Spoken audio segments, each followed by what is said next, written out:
Barda update niya sa post ni Sir Nathan. Yung bakod na bakod pa nga si Barbie kay David. Yun, no? And during Grand Float Parade niya sa Tarlac. Ito sa munisipyo. And naka-apply pa nga si David kay Barbie. Pati na may pa nga ni David yung t-shirt niya. Kasi katabi niya si Barbie. Kailangan always mabango ang Ginoo. And ito pa nga yung mga kamay ng Barda. Ayan, grabe yan, no? Ito yung IG story ni Barbie after niya mag-jogging and kumain siya sa restaurant ni Alden sa Contrast Garden Cafe. Saka, ayan, just woke up, nakagising lang doon ni Barbie. Ayan, nasa kwarto siya. Ayan, nagtinda pa nga si Barbie, oh. Naging tindera dyan sa sari-sari store ni Fatima.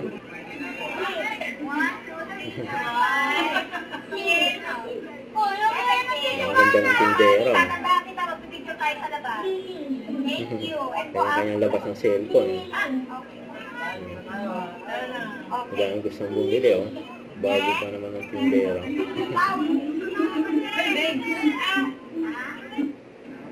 Ayan, mga bata, oh. Nagpa-picture na kay Barbie.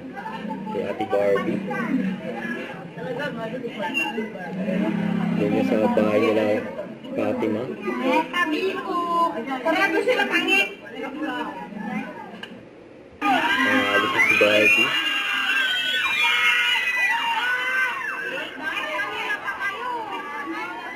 Alis na si Ate Barbie.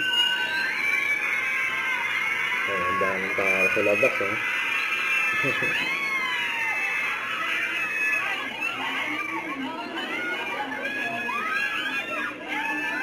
Ginamog agad yung bahay ng Fatima.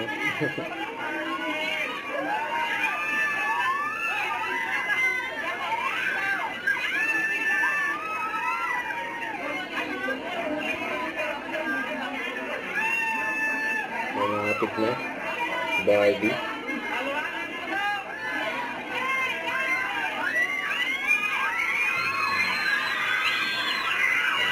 Kaya dyan, oh.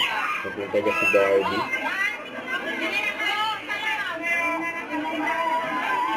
Bye-bye.